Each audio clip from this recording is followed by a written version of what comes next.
नमस्कार, कृषि जगत चैनल से प्रस्तुत राजस्थान के साप्ताहिक मौसम पूर्वानुमान के साथ मैं अचल सिंह देवराज। आज द्वितीय ज्येष्ठ कृष्ण पक्ष तिथि चतुर्दशी वार रविवार और तारीख 14 जून 2026 है। अब मौसम समाचार विस्तार से। बीते 24 घंटों में कोटा, अजमेर, जयपुर और बीकानेर संभाग में अनेक स्थानों पर पानी बरसा है। बीकानेर और सीकर के कई इलाकों में देर रात्रि तक बिजली चमकती रही। वहीं सबसे ज्यादा बारिश दाता रामगढ़ सीकर में 50 मिलीमीटर दर्ज हुई है। उसके बाद अब तक अन्य स्थानों पर दर्ज बारिश के आंकड़ों की प्रतीक्षा है। कहीं कहीं ओलावृष्टि के भी समाचार है। एक नए पश्चिमी विक्षोभ के प्रभाव से पिछले 3 दिनों से उत्तर पूर्वी राजस्थान के अनेक स्थानों पर अंधड़ बारिश की गतिविधियां होने से तापमान में काफी हद तक गिरावट दर्ज की जा रही है। इन दिनों प्रदेश के अधिकांश भागों में तेज मानसूनी पवनों का दौर जारी है। सतही धूल भरी हवाओं के असर से रेतीली जमीनों में कटाव देखा जा रहा है, जिसको रोकने के लिए किसान भाई कई तरह के जतन जाब्ते करते हुए नजर आ रहे हैं। मौसम विभाग के अनुसार इस समय हरियाणा व आसपास के क्षेत्रों के ऊपर पश्चिमी विक्षोभ से प्रेरित एक परिसंचरण तंत्र बना हुआ है। इसमें बंगाल की खाड़ी और अरब सागर की खाड़ी से आने वाली हवाओं के साथ नमी की आपूर्ति हो रही है। इससे पश्चिमी विक्षोभ की सक्रियता लगातार बनी हुई है। आज बीकानेर, नागौर, सीकर, जयपुर, टोंक, भीलवाड़ा, सवाईमाधोपुर, करौली, धौलपुर, भरतपुर, दौसा, कोटा, बूंदी, बारां, झालावाड़ और आसपास के इलाकों में गरज चमक के साथ बारिश होने का अनुमान है। इसके अलावा आज उदयपुर संभाग के कुछ भागों तथा जोधपुर संभाग के उत्तर पूर्वी भागों में बिखरे तौर पर हल्की बारिश की गतिविधियां होने की संभावना है। जैसलमेर, फलौदी, जोधपुर और आसपास के इलाकों में शाम के समय आसमान में बादल देखे जा सकते हैं, जिससे एक बार के लिए किसानों को बारिश का मौसम बनता हुआ प्रतीत हो सकता है। फिलहाल इस तरह की संभावना है। इसके अलावा शेष गुजरात की तरफ लगने वाले जोधपुर संभाग के जिलों तथा पंजाब की तरफ लगने वाले बीकानेर संभाग के इलाकों और हरियाणा व पश्चिमी उत्तर प्रदेश से सटे इलाकों में मौसम लगभग साफ रहने की संभावना है। सतही धूल भरी हवाओं का दौर आज धीमा रहने और कल तेज होने के आसार हैं। सुबह के समय गुजरात की तरफ लगने वाले इलाकों में अगले 2-3 दिन अरब सागरीय शाखा से हल्के बादल देखे जा सकते हैं। दिन के समय बिखरे तौर पर मेघ गर्जन के साथ बारिश की गतिविधियां अगले कई दिनों तक और जारी रहेगी। इसी बीच 16 जून को सक्रिय होने वाले एक नए पश्चिमी विक्षोभ पर सबकी नजरें टिकी हुई है। आने वाले विक्षोभ से किसानों को बहुत कुछ उम्मीदें हैं। अगला तंत्र इस मौजूदा तंत्र से काफी मजबूत साबित हो सकता है। इस तंत्र के असर से 17 से 19 जून के बीच पूर्वी राजस्थान के साथ साथ पश्चिमी राजस्थान के भी कई गांवों में अच्छी बारिश होने की उम्मीद है। तब तक पश्चिमी राजस्थान के किसान भाइयों को अच्छी बारिश का इंतजार करना पड़ सकता है। फिलहाल जहां सिंचाई के साधन उपलब्ध है या बारिश हो चुकी है, वहां के किसान भाई फसल बीजान का कार्य जारी रखें। बरसात का इंतजार करने वाले इलाकों के किसान भाई खेतों की तैयारी करके रखें। किसान भाई इन दिनों विभिन्न फसलों की बुआई के कार्यों में लगे हुए हैं। यदि आपने मिट्टी की जांच करवा कर रखी है तो और भी बढ़िया, और यदि जांच नहीं करवा पाए हैं तो आप शुद्ध जैविक खाद का प्रयोग जरूर करें, ताकि फसल को एक साथ सारे पोषक तत्वों की पूर्ति हो जाए। तो यदि एक साथ सारे पोषक तत्वों की फसल को पूर्ति होती है तो फसल को कम सिंचाइयों की आवश्यकता होती है। इसलिए प्योर ऑर्गेनिक फर्टिलाइजर को प्राथमिकता दें।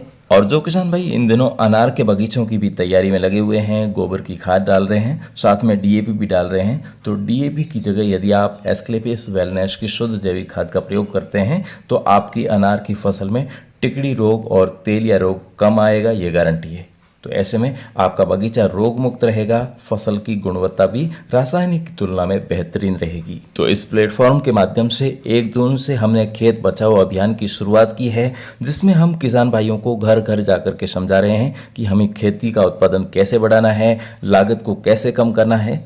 जब लागत में कमी आएगी और फसल उत्पादन बढ़कर मिलेगा तो महंगाई के जमाने में भी हम धन की बचत करके समृद्ध रह सकते हैं। तो साथियों, आप 30 जून तक चलने वाली इस मुहिम का हिस्सा बनिए। आप इसमें घर बैठे हमारा सहयोग कर सकते हैं, किसानों को जागरूक कर सकते हैं। इस जागरूकता अभियान में आप हमारा साथ देने के लिए और किसान भाई घर बैठे शुद्ध जैविक खाद मंगवाने के लिए आप हमें कॉल कर सकते हैं। हमारी हेल्पलाइन संख्या 9668191123, अंग्रेजी में कहें तो 9660819123 पर। तो खेत बचाओ अभियान के कुछ अन्य पहलुओं पर भी अब हम एक नज़र डालते हैं और आपको सुनवाते हैं AIR जोधपुर द्वारा अनुप्रसारित भेंट वार्ता। जी आर मटोरिया साहब राम राम। राम राम साहब, राम राम। कृषि विस्तार खंड है, इनमें ने किसा किसा जिला है? इरा मायने बाड़मेर, बालोतरा, जोधपुर हाँ और फलोदी 4 जिला है। और जो खेत बचाओ जो अभियान है और भारत सरकार के नु चालू करी जो है, कई अभियान है। खेत बचाओ अभियान किसानों को अपनी खेती, मिट्टी, पानी और फसलों की सुरक्षा के प्रति जागरूक करने का एक प्रयास है। हाँ। इसका उद्देश्य खेती की लागत कम करना, उत्पादन बढ़ाना, प्राकृतिक संसाधनों का संरक्षण करना है। तो इन महीने खेती में जो आप बात बती तो कोई मिट्टी परीक्षण भी हुए? इरे मायने सब बड़ी बात है कि इनका उद्देश्य है स्वस्थ मिट्टी, संरक्षित पानी और जागरूक किसान। तो किसान आप हर विषय के बारे में जागरूक करना है खेतियों से संबंधित। हाँ। ये वास्ते ये अभियान चलना है 1 जून लेके 30 जून तक पूरे राजस्थान में वो अभियान चलेगा। आज समय अवधि है जी। इन समय अवधि मैंने 1 जून 2026 ले 30 जून 2026 तक ओ खेत बचाओ अभियान जी को ओ चलेला जी। आप रे विभाग का नहीं सु ये अभियान के अंदर भारत सरकार का कृषि और कृषि कल्याण मंत्रालय के द्वारा निर्देश जारी किया गया है और राजस्थान सरकार का कृषि विभाग ICR जी की अपना कृषि को सब बड़ो इंस्टीट्यूट है, बिंगा संस्थान का वैज्ञानिक गण, आपने जी आठ काजरी का वैज्ञानिक गण, कृषि विश्वविद्यालय का वैज्ञानिक गण और कृषि विभाग से संबंधित जी का विभाग है बांगा अधिकारीगण गाँव में जावेगा। हाँ। और गाँव में कैंप करके बाने जानकारी देवेगा। हर गांव में आप राज्य का अधिकारी जावेला और कैंप के माध्यम से इन अभियान की जानकारी देवेला जी, ताकि ज्यादा से ज्यादा अभियान जी की जानकारी है लोगों तक पूछ सके। मटोरिया साहब खास जी को अभियान चाल रही है तो इनका उद्देश्य कहीं है? देखो, खेत बचाओ अभियान का उद्देश्य है मुख्य है कि मिट्टी परीक्षण के आधार पर किसान जी का खाद और उर्वरकों को संतुलित और समन्वित प्रयोग करे। हाँ। अभी आप देखने लग रहे हैं किसान एक दूसरे ने देख के ही उर्वरकों का उपयोग करे। हाँ। जिस उर्वरक का जितनी फसल में आवश्यकता है ज्यादा मात्रा में आप देने लग रहे हैं। हाँ। और किसान की लागत बढ़ने लग रही है। तो जब पूर्व मिट्टी की जांच के आधार पर देगा तो बाकी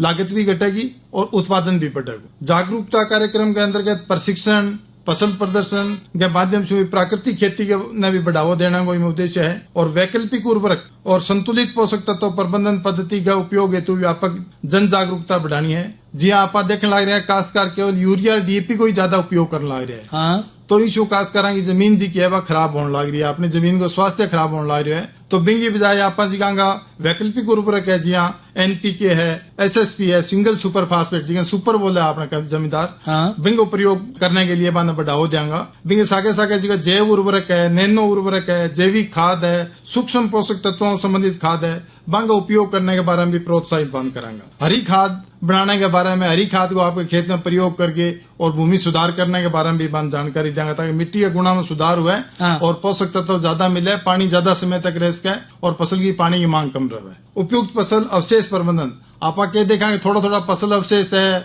और आपने पेड़ा की जी की पत्तियां है बन लोग आमतौर पर जलाने लग रहे हैं खेतों के अंदर। हाँ। और बिना बारी बारी जलाने से क्या खेत के अंदर जो सूक्ष्म जीव है वे भी जल जावे और आपने खेत की उर्वरकता कम हुआ है। इन वास्ते बाद भी प्रबंधन करके कंपोस्ट बना के काम में लेने के लिए काश्तकार ने प्रेरित कराना। सही बात की आप, मतलब जैविक और प्राकृतिक रूपों जी की खाद है बन सके तो खेती में किसान भाई ज्यादा सु लाभ प्राप्त कर सके। पारंपरिक और आधुनिक कृषि पद्धतियां जी समन्वय से मृदा स्वास्थ्य संवर्धन और जल संरक्षण का बढ़ावा देने के बारे में भी आप जानकारी काश्तकार ने देवांगे। जल संरक्षण के बारे में जानकारी किन तरह दिया करो आप लोग? जी जैविक खेती और प्राकृतिक खेती में बढ़ावा देना। हाँ। प्राकृतिक खेती की विधियां है जी जीवामृत, बीजामृत, घन जीवामृत, पंचगव्य, ये जी का प्रोडक्ट है काश्तकार आपके घर पे ही बनावेगो। हाँ। और बन आपका उपयोग लेवेगो। और जैविक खेती की विधियां उन्नत तरीकों कंपोस्ट खाद तैयार करना, वर्मी कंपोस्ट तैयार करनी, हरी खाद तैयार करनी, अंगी विद्या के बारे में लोगों जी किसानों जानकारी देने के बाद प्रेरित करेंगे। और जिका गाँव में जनप्रतिनिधि है की रूप से भी खेतियों जुड़ा है बना कोशिश करेंगे कि भाई 25% आपकी खेती को एरिया जी को है वो धीरे धीरे करके प्राकृतिक खेती के अंदर लेकर गया ताकि वहां की लागत भी घटे और खाने वाला जी का लोग है बन भी स्वस्थ भोजन मिले। और इन रहा था किसी जी की बात और ध्यान रखना चाहिए। और वहां सके जैव उर्वरकों राइजोबियम, एजेक्टोबैक्टर, PSB, अन्य जैव कंसोर्टिया जी का है बंगो प्रचलन के बारे में भी प्रोत्साहित करांगा। नीम आधारित जी का कीटनाशक है और अन्य जीव कीटनाशक जी का बंग उपयोग करने के बारे में विकास कर जानकारी देंगे ताकि रासायनिक कीटनाशकों का उपयोग घटे। हाँ। और पशुओं में, आदमियों में, आपने पर्यावरण में जो होने वाला प्रदूषण है, बीमारियां हैं, बंग के बारे में जी को खासकर अवेयर करके जानकारी करके जागरूक करके और अपने उद्देश्य से बंग उपयोग घटानो। मिट्टी परीक्षण और इसके आधार पर ही जी का बंग फर्टिलाइजर को, खाद को, उर्वरक को उपयोग करने के बारे में जानकारी देंगे। और वहाँ में विशेष रूप में आपने जी एक प्रचलित थी पुराने समय से हाँ कि भाई गर्मी की गहरी जुताई करके और समतल करके खेत में मेंढबंदी करके छोटे करता जी क्या है कि एक धारणा ये खेत को पानी खेत में और गांव को पानी गांव में जो पानी है बिंगो ज्यादा उपयोग हो सके मिट्टी में ज्यादा बरसात रोजी को पानी वो लगे। हाँ तो बिंग के बारे में भी काश्तकारान जी को है तैयार करांगा ताकि वे लोग अब बरसात को सीजन आना है, मानसून आने की तैयारी में है, आगे खरीद की बिजाई को टाइम है, तो भी में काश्तकार पूरी जानकारी लेके लाभ उठा सके। प्रत्येक 2 या 3 सालों काश्तकार ने जो आप खेत की मिट्टी की जांच करानी चाहिए, बिंग के बारे में भी जानकारी देवांगा। सॉइल हेल्थ कार्ड जी को बना के देने लग रहे विभाग। हाँ। सॉइल हेल्थ कार्ड के अंदर लिख के दिए है कभी कौन सी फसल में कितनी मात्रा में कौन सी खाद उपयोग करनी है, कौन सा उर्वरक उपयोग करना है, तो बांगे बारे में भी काश्तकार जागरूक करांगा, सॉइल हेल्थ कार्ड वितरण भी करांगा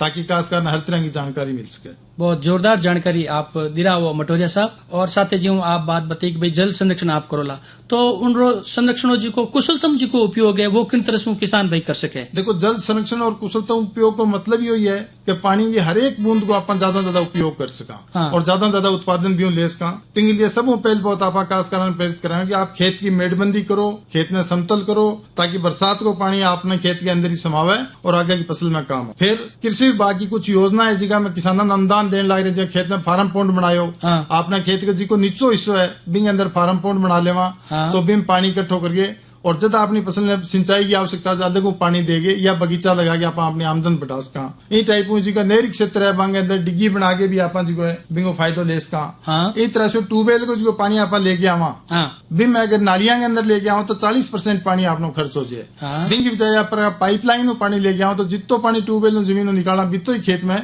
पौधा नहीं मिलेगा, वो भी एक फायदा की चीज है। बूंद बूंद सिंचाई और स्प्रिंकलर का उपयोग करने के बारे में विकास कराना जो है जागृत करांगा। और उद्यान विभाग की एक महत्वपूर्ण योजना है कि बड़ी डिग्गी सामुदायिक जल स्रोत अगर कोई काश्तकार बनाए तो बिन ज्यादा पानी भी में आ सके, 62 लाख लीटर तक पानी आ सके। हाँ। और काश्तकार ने की क्षमता के अनुरूप जो 20 लाख रुपया तक अनुदान भी मिले तो 3-4 काश्तकार आपस में साथ मिल गए एक डिग्गी बना सके, इकट्ठो आपके खेता में काम दे सके। बिंग के बारे में भी जानकारी देवा। तो बहुत बढ़िया जानकारी बताई साहब। और किसी जी की महत्वपूर्ण बातें हैं? फसल सुरक्षा के बारे में भी जानकारी देंगे। कीट बीमारियां लगे तो IPM पद्धति से क्या बिंग को कंट्रोल करना है। हाँ। जैव कीटनाशक का उपयोग क्या करना है, आवश्यकता होना बहुत ज्यादा आवश्यक होने के ऊपर जो कीटनाशकों को सही उपयोग क्या करना है, कितनी मात्रा में करना है, किस तरह छिड़काव करना है, बांगो कौन सा उपकरण जी का काम में लेना है, बिंग के बारे में पूरी जानकारी बांध देवांगा। और समय समय पर खेत को निरीक्षण करते रहना, रोगग्रस्त पौधा की पहचान करने के बारे में, कीड़ा की पहचान के बारे में भी काश्तकारों जी जानकारी देवांगा। उन्नत कृषि मशीनरी है बिंग के बारे में भी काश्तकारों मौके पर जानकारी देवांगा। और कृषि संबंध विभाग जितना भी अधिकांश काश्तकार कोई लाभ ले सके बांगी योजनाओं के बारे में भी मौके पर जानकारी दी जाएगी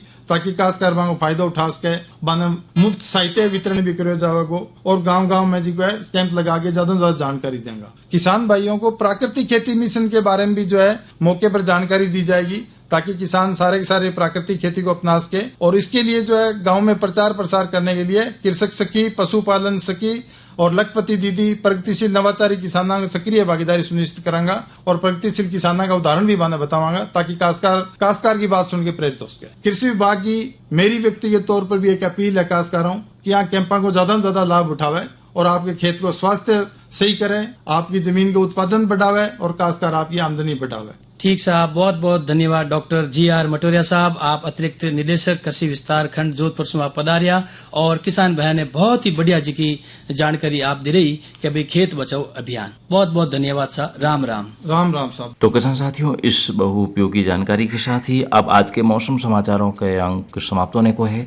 खेत बचाओ अभियान में हमारे साथ जुड़ने के लिए और किसानों की मदद करने के लिए हमारी हेल्पलाइन पर आप कॉल कर सकते हैं। फिलहाल आज के मौसम बुलेटिन में अभी के लिए बस इतना ही। आज्ञा दिलावें। नमस्कार। राजस्थान के हर जिले, गांव और ठाड़ी की दैनिक मौसम जानकारी और सबसे सटीक ज्योतिषीय मौसम भविष्यवाणी जानने के लिए आपके अपने कृषि जगत अचल सिंह देवराज चैनल को सब्सक्राइब करें और बेल आइकन जरूर दबाएं।